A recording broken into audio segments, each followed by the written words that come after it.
Vamos abrir as nossas Bíblias no Evangelho de João. João, capítulo 15, versículos de 1 a 8, é o texto que vai conduzir a nossa reflexão, a palavra do Senhor para a minha vida e para a sua vida nessa noite. João, capítulo 15, versículos de 1 a 8. Eu peço que você acompanhe a leitura na sua Bíblia aí, por gentileza. Nas Bíblias que a gente utiliza aqui na igreja, é a página 118 do Novo Testamento. João 15, de 1 a 8, diz assim a palavra do Senhor. Eu sou a videira verdadeira e meu Pai é o agricultor. Todo ramo que, estando em mim, não der fruto, ele o corta, e todo o que dá fruto, limpa para que produza mais fruto ainda. Vós já estáis limpos pela palavra que eu vos tenho falado. Permanecei em mim, e eu permanecerei em vós. Como não pode o ramo produzir fruto de si mesmo, se não permanecer na videira, assim nem vós o podeis dar, se não permanecerdes em mim. Eu sou a videira, vós os ramos. Quem permanece em mim e eu nele, esse dá muito fruto, porque sem mim nada podeis fazer. Se alguém não permanecer em mim, será lançado fora, à semelhança do ramo, e secará, e o apanham, lançam no fogo e o queimam. Se permanecerdes em mim, e as minhas palavras permanecerem em vós, pedireis o que quiserdes, e vos será feito. Nisto é glorificado meu Pai, em que deis muito fruto, e assim vos tornareis meus discípulos. Vamos fechar os nossos olhos e falar com o Senhor uma vez mais. Pai Santo, tua palavra lida diante de nós, aberta está. E é a nossa expectativa, como temos orado e falado até aqui, que o Senhor mesmo, Pai, toques o nosso coração. Ilumines a nossa mente para que possamos, Senhor, compreender a tua boa vontade, a tua orientação para a nossa vida. Fala conosco, Senhor, nos abençoe. É a nossa oração, agradecidos por teu Filho Jesus Cristo. Amém. Amém. Meu irmão, minha irmã, palavra do Senhor para mim e para você nessa noite, texto do calendário litúrgico da Igreja Cristã para este domingo, é o Evangelho, inclusive já foi lido aqui nesse culto pelo nosso irmão, presbítero Eduardo Gouveia, que está inserido, na verdade, num contexto muito maior do que apenas aqui o capítulo 15. Você está com a sua Bíblia aberta aí, se você voltar algumas páginas, por exemplo, a introdução daquilo que vai acontecer aqui nesse capítulo 15, começa efetivamente no capítulo 13, mas volta mais um pouquinho ali, 2 capítulos, no capítulo 11, você vê que Jesus vai realizar o último grande sinal destacado por João no seu evangelho. Ele vai ressuscitar o Lázaro, vai mostrar ali o seu poder sobre a morte, o controle que Jesus Cristo tem sobre a vida. No final do capítulo, ali a partir do versículo 47, você vai ver uma vez mais os religiosos, aqueles principais sacerdotes hipócritas. Lamentavelmente existiam essas figuras ali no tempo de Jesus e lamentavelmente o tempo passou e em relação a isso muita coisa não ficou muito diferente, mas esse é um assunto para um outro dia. Mas o fato é que aqueles homens ali já estavam tramando a morte de Jesus. Chega o capítulo 12, Jesus está a caminho de Jerusalém, passa por Betânia, e aí no capítulo 13 até o capítulo 17, Jesus vai se deter para celebrar a Páscoa com os discípulos. É importante que a gente tenha em mente o coração dos discípulos e o coração do próprio Jesus naquele período, ali, principalmente a partir do capítulo 13. Eles estão tensos, aflitos, preocupados. O coração dos discípulos certamente estava receoso em relação àquele futuro que se avizinhava. Na verdade, como João diz lá no capítulo 13, no versículo 21, o próprio Senhor Jesus estava angustiado.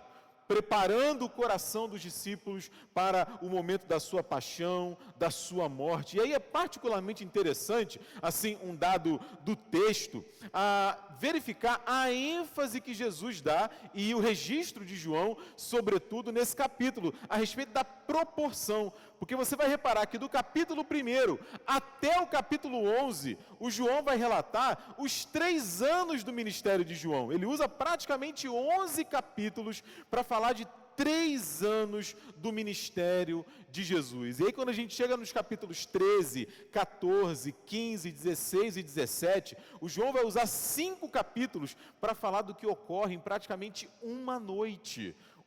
São 11 capítulos para falar de 3 anos e 5 capítulos para falar de apenas uma noite. É importante a gente ver essa proporção que o apóstolo dedica a essa noite especialíssima. É a noite da Santa Ceia, é a noite da instituição da ceia, como nós ainda a celebramos hoje. Começa ali no capítulo 13 e vai até o capítulo 17. O objetivo de Jesus aqui nesse grande discurso, chamado discurso de despedida, é exatamente instruir, preparar, consolar, animar os discípulos para o tempo sombrio que precede a sua ressurreição. O nosso texto aí de João, capítulo 15, dos versículos 1 a 8, então, ele está dentro desse contexto de preparo, de instrução, de consolo, mas aqui, especificamente, Jesus vai trabalhar, vai lidar com os discípulos ali sobre a ideia de permanência, sobre permanecer ligado, conectado, para usar um tema, ou um termo do nosso tempo, né? Conectado à pessoa de Jesus. A palavra permanecer, com algumas das suas variantes, vai aparecer cerca de 8 vezes aí nesses versículos que nós lemos. E a ideia que Jesus traz aqui, de permanência, tem a ver com obedecer, tem a ver com não partir, não abandonar, tem a ver com estar presente, tem a ver com ser mantido continuamente, para que, mantendo, continue a ser, né? Não perecer, durar, suportar, não se tornar outro, ou seja,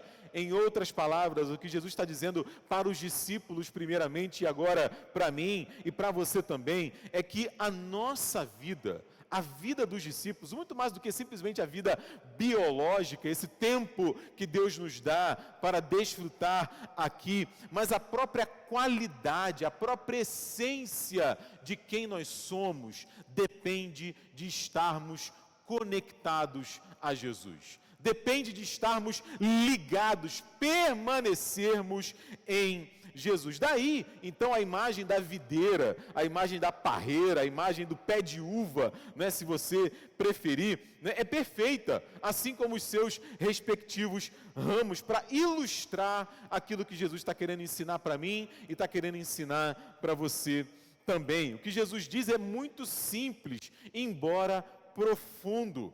Os discípulos de então, e eu e você hoje, também todo discípulo, toda discípula de Jesus ao longo da história do Evangelho, como um ramo que não apenas sobrevive, mas que produz frutos apenas se estiver ligado ao caule, apenas se estiver ligado ao tronco. Nós também.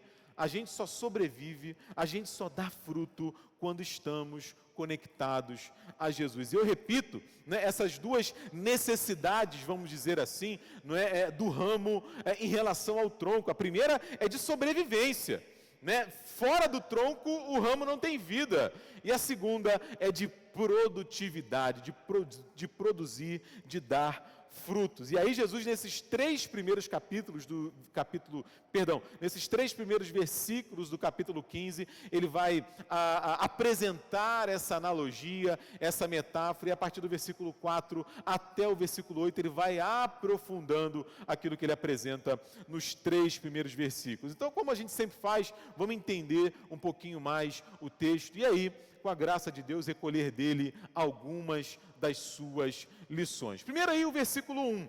Versículo 1, Jesus fala para a gente, e o João registra isso, que ele é a videira verdadeira. Ele é a videira verdadeira e o seu pai, e o seu pai é o agricultor. Então ele se assume como esse único tronco, essa única árvore capaz de sustentar a vida dos seus respectivos ramos, assim como habilitá-los para que eles deem bons frutos. Então, além disso, Jesus fala com a gente também dessa origem dele, não origem no sentido de geração, né, mas origem no sentido de envio, como ele vai enfatizar tantas vezes ao longo do seu ministério, o fato dele ter sido enviado pelo Pai para essa grande missão salvadora, empreendida para a glória de Deus em primeiro lugar e para a nossa salvação também. Aqui é importante lembrar que Jesus está fazendo uma referência muito clara, muito direta ao povo de Deus, ao Israel de Deus do Antigo Testamento. Por várias vezes ao longo dos Salmos, ao longo dos profetas, o povo de Deus, o povo de Israel vai ser retratado como essa vinha, como essa videira do Senhor. E aí é interessante ver que por conta da desobediência, por conta do afastamento, da desconfiança que o povo de Israel ao longo da sua história, muitas vezes também, Israel é retratado como uma vinha arrasada, como uma videira queimada, destruída pelo fogo. E a gente vai ver, né, os povos dos assírios, os babilônios, os medos, os persas, os romanos, todos eles instrumentos de Deus para, de alguma maneira, ensinar, provar o povo de Deus ao longo da sua história. Agora, porém, nessa nova dispensação, nessa plenitude dos tempos, com a presença de Jesus, ele se apresenta como essa videira verdadeira, dando para mim e para você, para os discípulos do passado, uma nova chance da gente se conectar, uma nova possibilidade de estarmos diante de Jesus. Ele é essa videira verdadeira e o seu Pai é o agricultor, é ele quem sustenta os ramos, agindo em conjunto com o próprio Deus, agindo na ação do Espírito Santo. Veja, meu irmão, isso aqui é extraordinário. O que Jesus está falando para os discípulos é que não há mais dependência de sacrifício, não há mais dependência de obediência, nem daquilo que nós fazemos, nem daquilo que nós construímos, não depende mais de nós. A vida com Deus, na verdade, nunca dependeu, depende exclusivamente dele.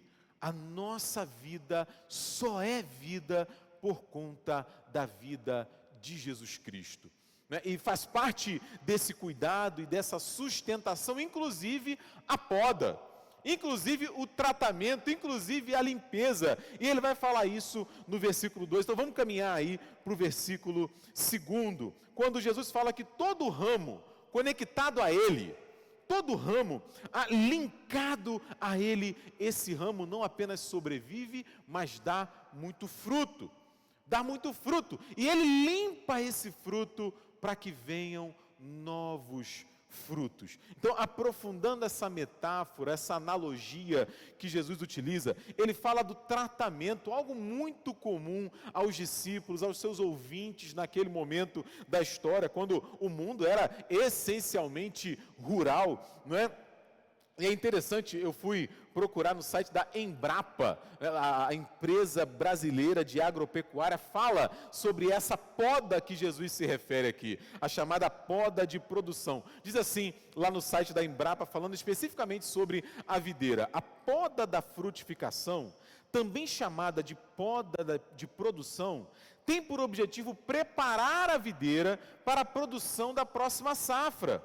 Deve ser feita através da eliminação de sarmentos, né? É óbvio que eu fui para o Google procurar o que é sarmento, que eu nunca tinha ouvido, já ouvi o sobrenome de várias pessoas, alguma coisa sarmento, mas é um galho, simplesmente um galho, né? Mas há galhos que estão mal localizados, né? Ou fracos, e ainda ladrões. Os ladrões são os brotos ou os ramos que desviam a energia da planta. Impressionante isso, né? A fim de que permaneçam na planta somente as varas, somente os esporões desejados. E é assim comigo e com você também, né? Essa limpeza, essa poda, como a gente vê, tem a ver diretamente com a produtividade. Jesus e os discípulos, sem a tecnologia, sem a modernidade, sem todos os aparatos da Embrapa e dos agricultores modernos, eles sabiam que a planta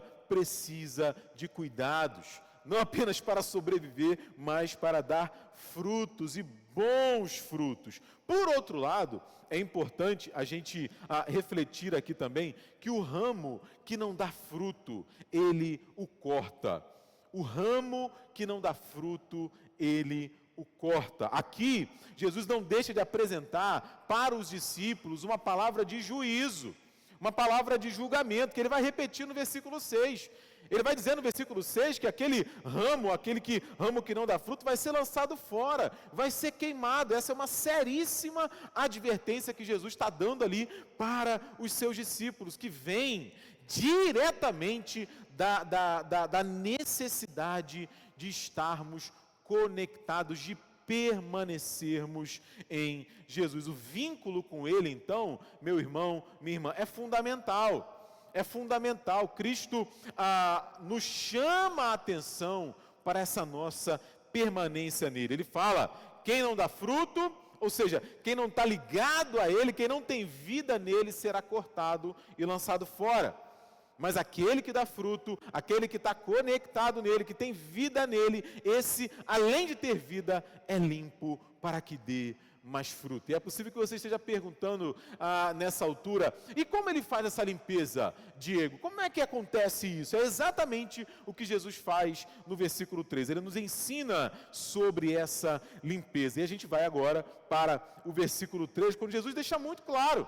Ele deixa muito claro, nós estamos limpos pela palavra. É a palavra dele que limpa a minha vida e a sua.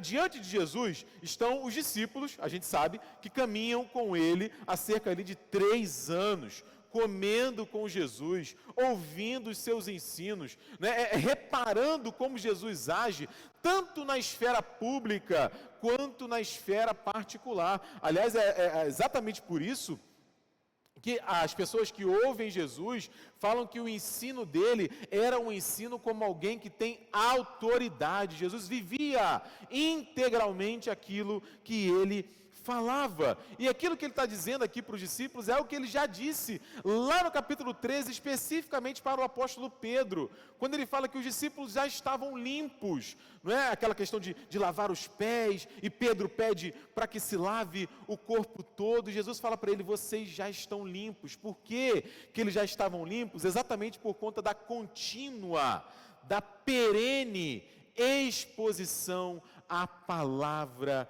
de Deus. Ao longo do ministério de Jesus são inúmeras, a gente não teria nem tempo aqui para poder falar sobre as advertências que Jesus nos dá em relação à sua palavra, sobre o valor da sua palavra, como precisamos estar próximos da palavra. Se a gente for aqui no próprio Evangelho de João, no capítulo 5, Jesus cura um paralítico, causa ali uma comoção na cidade de Jerusalém, entre outras razões, porque era num sábado, e mais uma vez ali o pessoal já começa a tramar uma perseguição a ele, já se fala inclusive ali já de matá-lo, lá em João no capítulo 5, no versículo 18, Jesus se propõe uma vez mais a explicar a sua missão, a falar a razão de ser da sua encarnação, porque ele estava entre os homens. E aí ele diz lá no versículo 39, examinem as escrituras,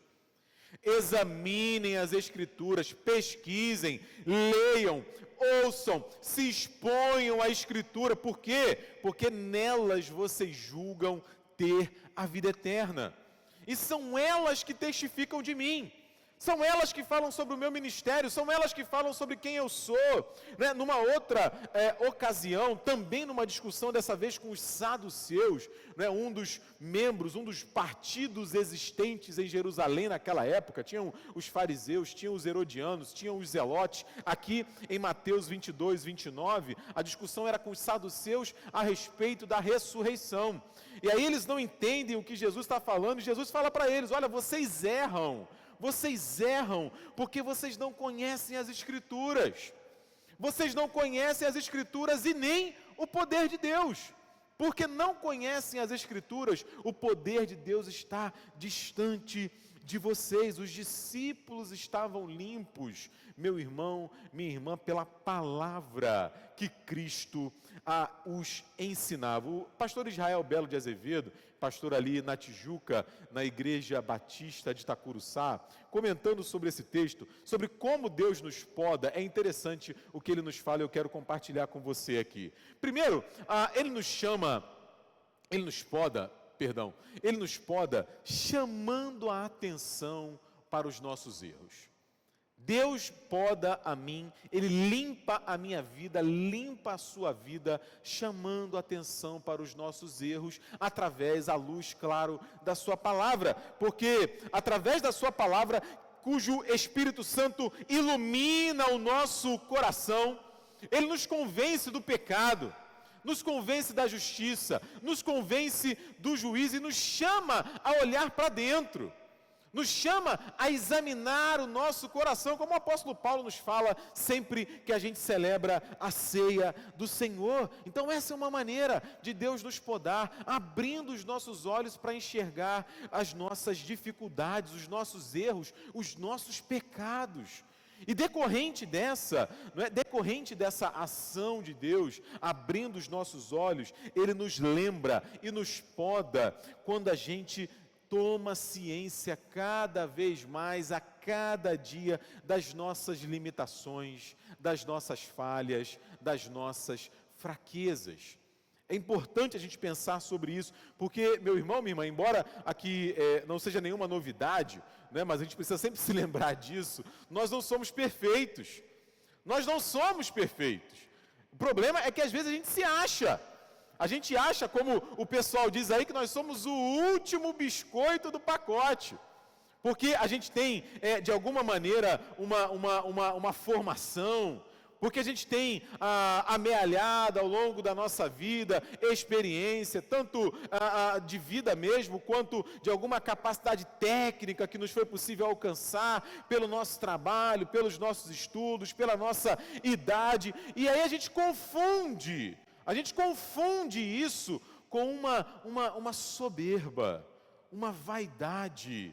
Quantos de nós, muitas vezes, não caímos nesse erro? Porque, de fato, nós podemos ter qualidades, compreensões, entendimentos, uma formação técnica que outras pessoas não têm, né? E outras têm muito maiores do que nós. Até aí não é dificuldade alguma. O problema é quando a gente confunde essas eventuais capacidades com uma superioridade sobre as outras pessoas. E a palavra de Deus nos poda para nos lembrar que diante de Deus estamos todos iguais. Todos pecaram, diz o apóstolo Paulo, e carentes estão da glória de Deus.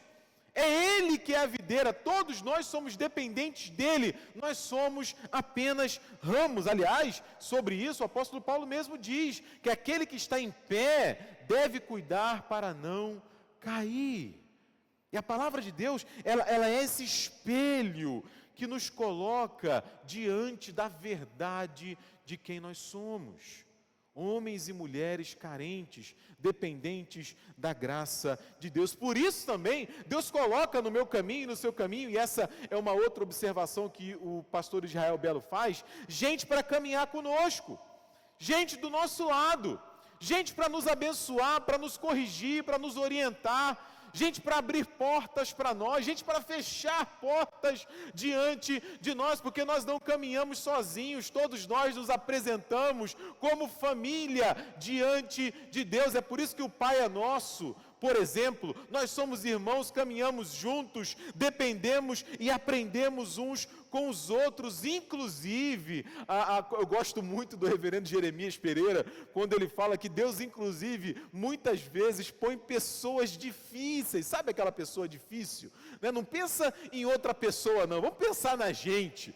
né? Deus coloca pessoas difíceis, muitas vezes nós somos teimosos, nos tornamos pessoas difíceis para os outros, exatamente para que Deus trabalhe paciência, perseverança, humildade no nosso coração. E aí, finalmente, o último destaque que o pastor Israel faz, que não é um destaque muito agradável, mas é uma realidade na Bíblia: Deus nos poda, Deus nos limpa através do sofrimento também.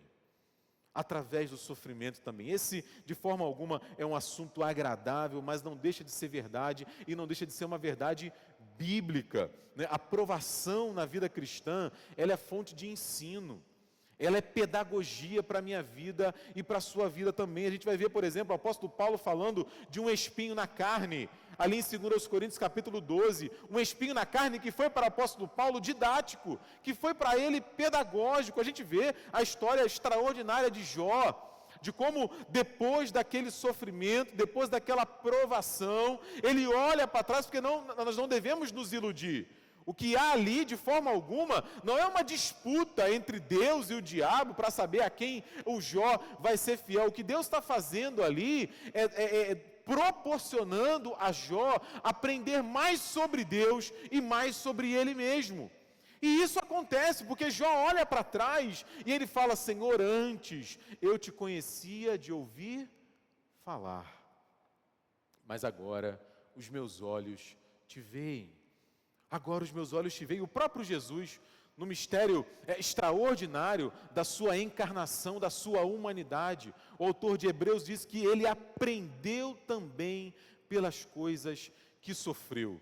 Não é sem razão que uma das frases famosas do C.S. Lewis, um autor conhecido de muitos de nós, é exatamente o sofrimento como megafone de Deus.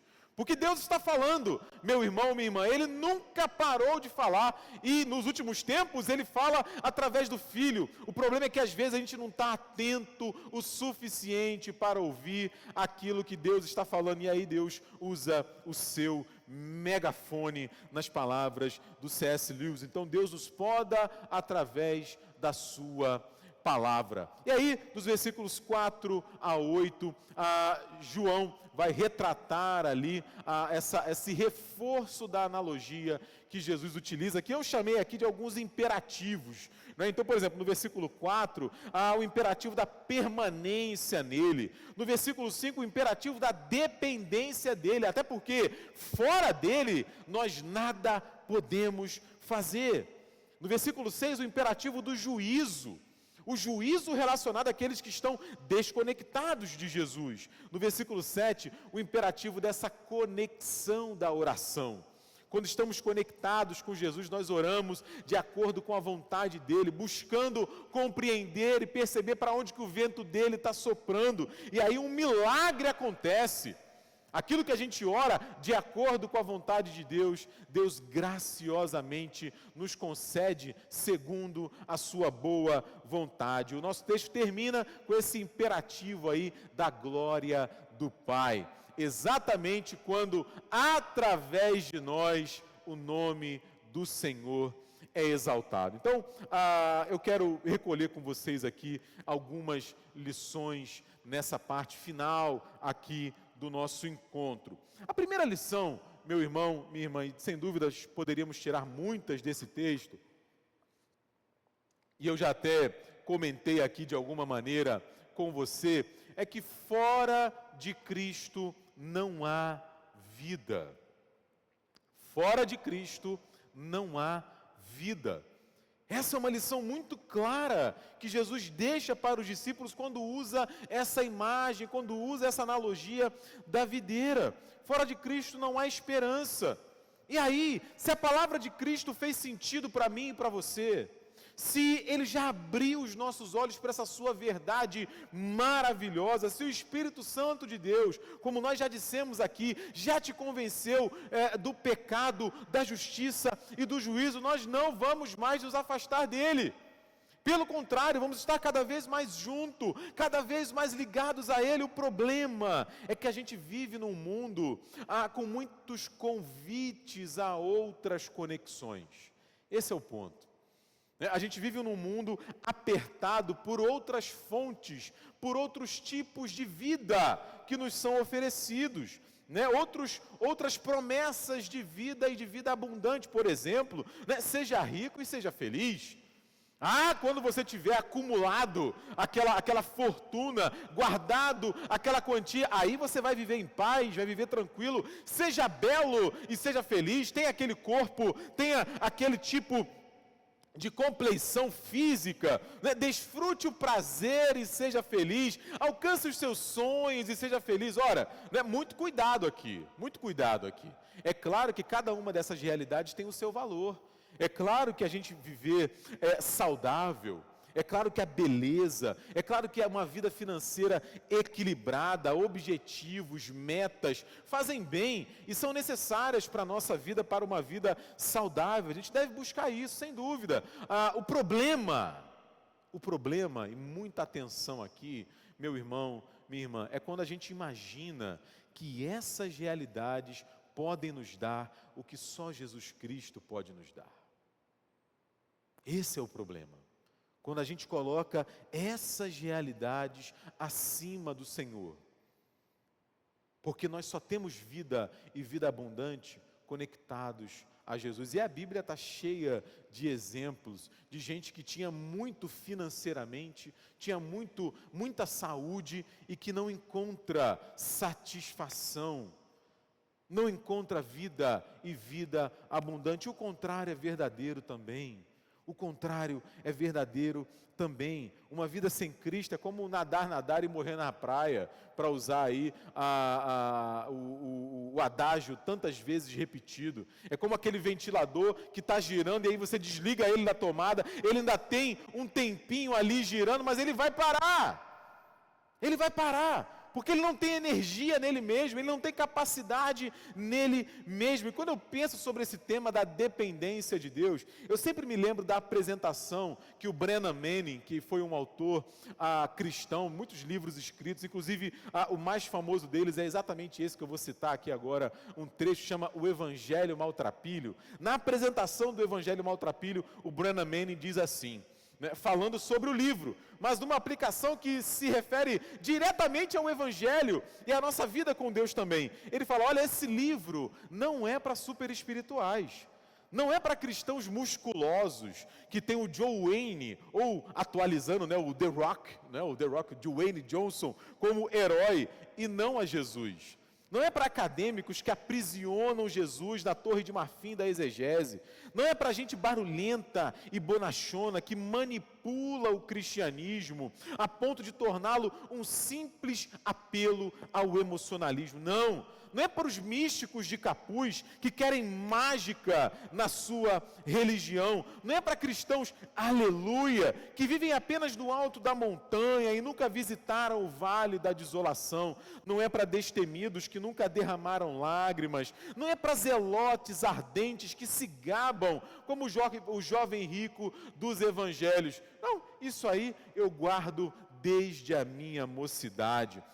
Não é para os complacentes que ostentam sobre os ombros um sacolão de honras, diplomas, boas obras, crendo que efetivamente chegaram lá. Não é para legalistas apegados à lei, que preferem entregar o controle da alma a regras, a viver em união com Jesus. Não, o Evangelho Maltrapilho foi escrito para os dilapidados, para os exauridos, para os derrotados. Ele é para os sobrecarregados que vivem ainda mudando o peso da mala pesada de uma mão para outra. É para os vacilantes e de joelhos fracos que sabem que não se bastam de forma alguma e são orgulhosos demais para aceitar a esmola da graça admirável. O Evangelho Maltrapilho é para os discípulos inconsistentes e instáveis, cuja azeitona vive caindo fora da empada. É para homens e mulheres pobres, fracos, pecaminosos, com falhas hereditárias e talentos limitados. É para os vasos de barro que arrastam pés de argila. É para os recurvados e contundidos que sentem que a sua vida é um grave desapontamento para Deus. É para a gente inteligente que sabe que é estúpida. é para discípulos honestos que admitem que são canalhas. O Evangelho Maltrapilho é um livro que eu escrevi para mim mesmo. E para quem quer que tenha ficado cansado e desencorajado ao longo do caminho.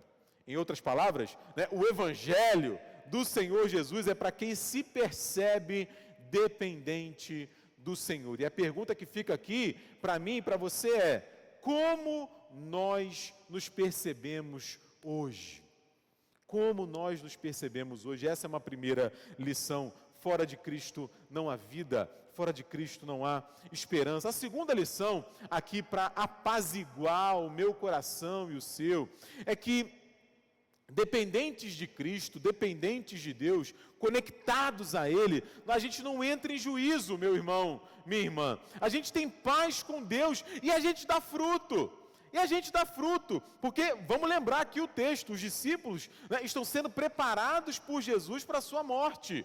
Estão sendo preparados por Jesus para a sua paixão. Eles não teriam mais a presença física, cotidiana de Jesus, mas eles deveriam mesmo assim continuar o ministério que Jesus começou. Imagine o coração dos discípulos naquele momento. Imagine, meu irmão, o medo da falha, o medo de não corresponder às expectativas, o terror de desapontar a Cristo, que é o que de fato acontece. Jesus, pouco tempo depois, seria preso e todos os discípulos iriam abandoná-lo. E aí o que Jesus está dizendo para eles, antes disso tudo acontecer, é o seguinte: vejam, não depende de vocês, depende de mim. O desempenho de vocês, os frutos de vocês, a capacidade de vocês, não depende de vocês, tem a ver comigo. Não diz respeito ao talento, ao sobrenome, ao preparo, ao estudo, embora eu até possa utilizar tudo isso, mas depende de mim, depende de vocês estarem conectados a mim.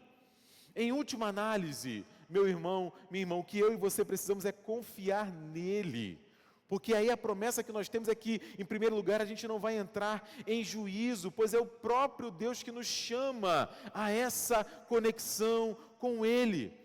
E a gente não precisa nem temer o juízo e nem a poda, e nem uma eventual provação, uma luta, um sofrimento. E quantos de nós exatamente nesse momento não estamos vivendo isso? Não estamos com o nosso coração de alguma maneira angustiado? Quantos pedidos de oração nós colocamos aqui agora há pouco? Por quanta gente nós temos orado dentro da nossa casa, gente perto de nós? Acontece que nós temos paz com Deus, meu irmão, minha irmã. O apóstolo Paulo fala isso lá em Romanos no capítulo 5, justificados, pois, mediante a fé, nós temos paz com Deus. E aí, ainda que a gente sofra, ele fala isso, ele fala isso, que a gente pode se gloriar até nas tribulações. Ele diz na continuidade, aí no versículo 3 do capítulo 5 de Romanos, porque a tribulação, ela produz perseverança. A perseverança produz experiência, a experiência, esperança, e a esperança não nos confunde. Não nos confunde. Então, o sofrimento, ele tem duas maneiras de ser enfrentado. Uma é quando nós lidamos com a dor e com o sofrimento diante do Senhor, na confiança de que nós temos paz com Ele, que Ele não nos coloca em juízo porque estamos conectados nele. E a outra é lidar com o sofrimento sozinho, afastado do Pai. Cristo morreu por nós, meu irmão, minha irmã, exatamente para que, se tivermos que lidar com a dor e o sofrimento, e eventualmente iremos lidar, não façamos isso sozinhos. Não façamos isso sozinhos. A esperança, e finalmente, uma terceira lição que o texto traz para a gente, eu destaco para mim e para você, é que a palavra de Deus, ela continuamente nos poda. Como dizia o Eugene Peterson, e ele eternizou isso no seu livro, e a gente estudou isso no ano passado na nossa escola bíblica dominical, a vida com Deus, meu irmão, minha irmã, é uma longa obediência numa mesma direção. Não há limites para o aprendizado com o Senhor. É algo que Ele faz comigo e com você ao longo de toda a nossa vida. Ele está sempre tratando de nós, sempre nos podando, como eu destaquei aqui nas palavras do pastor Israel Belo de Azevedo. Mas o fato que o autor de Provérbios nos diz, e isso será repetido lá no Novo Testamento, é que o pai, todo pai, responsável, disciplina o filho que Ele ama. Deus faz isso comigo e com você. Para quê?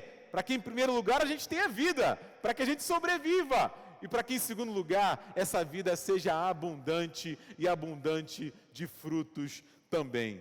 Permanecer em Cristo, meu irmão, minha irmã, é o chamado diante de todos nós. Na hora mais escura do seu ministério, Jesus anima os discípulos, ensina os discípulos, instrui eles a respeito tanto da sua ausência, quanto da necessidade que eles tinham de permanecer junto a Cristo. E hoje, para mim e para você, esse chamado de modo algum é diferente. Cabe a mim, cabe a você, darmos ouvidos, acolhermos esse gracioso chamado para permanecermos nele para a glória do seu nome. Que Deus te abençoe, meu irmão, minha irmã, e faça a palavra dele frutificar no nosso coração. Amém?